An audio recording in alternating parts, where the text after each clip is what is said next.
चुनावी bond case में SBI को झटका लग गया है। सुप्रीम कोर्ट के ताजा फैसले का आखिर क्या असर होगा, क्या आप जानते हैं? चलिए हम आपको बताते हैं।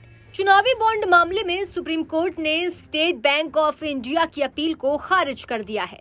एसबीआई को 12 मार्च की शाम तक चुनाव आयोग को इलेक्टोरल बॉन्ड का सारा डेटा मुहैया कराना होगा। इतना ही नहीं, सुप्रीम कोर्ट ने चुनावी बॉन्ड मामले में स्टेट बैंक ऑफ इंडिया को फटकार लगा दी है। एसबीआई ने अदालत से चुनावी बॉन्ड की डिटेल्स चुनाव आयोग को सौंपने के लिए और वक्त मांगा था। इस पर सुप्रीम कोर्ट ने पूछ लिया। हमने 15 फरवरी को आदेश जारी किया था, आज 11 मार्च है। पिछले 26 दिनों में आपने क्या कदम उठाए? कुछ कहा नहीं गया हलफनामे में। इसका खुलासा हो जाना चाहिए था, ये कहा गया। बता दें कि कहा गया कि हम स्टेट बैंक ऑफ इंडिया से साफ गोई चाहते हैं।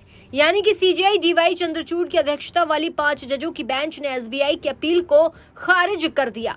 एससी ने कहा कि एसबीआई को पहले के आदेश के मुताबिक 12 मार्च की शाम तक चुनाव आयोग को डेटा सौंपना होगा। चुनाव आयोग उस जानकारी को 15 मार्च तक अपनी वेबसाइट पर पब्लिश करेगा। एसबीआई ने अपील में सुप्रीम कोर्ट से 30 जून तक की मोहलत मांगी थी। सुप्रीम कोर्ट ने सोमवार को सभी पक्षों को सुनने के बाद कहा कि एसबीआई के पास जारी सूचना आसानी से उपलब्ध है। अपील खारिज करते हुए एससी ने एसबीआई को अवमानना कार्रवाई की भी चेतावनी दे दी। बता दें कि चुनावी बॉन्ड मामले में सोमवार को सुनवाई हुई, यानी कि आज सीजेआई चंद्रचूड़ की अध्यक्षता में बेंच एसबीआई की एक्सटेंशन एप्लीकेशन पर विचार कर रही थी। एसबीआई के खिलाफ मामले में याचिकाकर्ता एसोसिएशन फॉर डेमोक्रेटिक रिफॉर्म्स और कम्युनिटी पार्टी ऑफ इंडिया ने अवमानना याचिका भी दायर कर ली थी।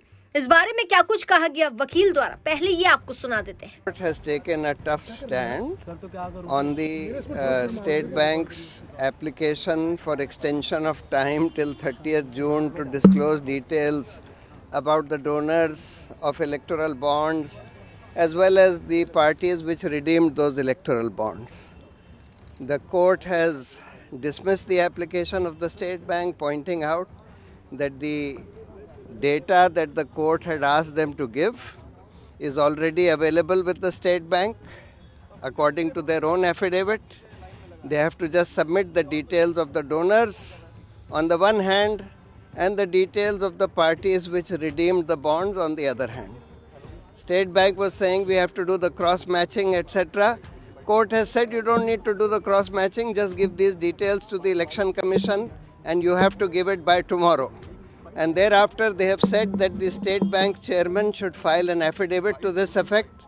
They are not yet taking any contempt action, but they may have to if the State Bank doesn't comply. CJI Chandrachud ने कहा कि अदालत ने बैंक से डिटेल्स मैच करने को नहीं कहा था, जानकारी मुहैया कराने का निर्देश दिया था। सीजेआई ने कहा कि केवाईसी रिकॉर्ड से पता चलता है कि बैंक के पास सभी जरूरी जानकारियां थीं।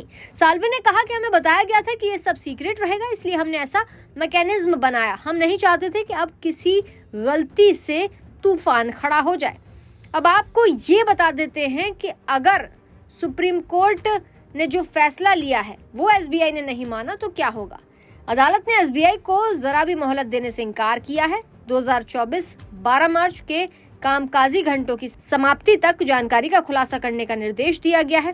चुनावी बॉन्ड मामले में आगे ये होगा कि स्टेट बैंक ऑफ इंडिया को 12 मार्च को शाम 5 बजे तक चुनावी बॉन्ड से जुड़ी स्टेट बैंक ऑफ इंडिया को 12 मार्च तक चुनावी बॉन्ड से जुड़ी जानकारी चुनाव आयोग को मुहैया करानी होगी। ऐसा ना करने की सूरत में उसके खिलाफ अवमानना की कार्रवाई शुरू हो सकती है।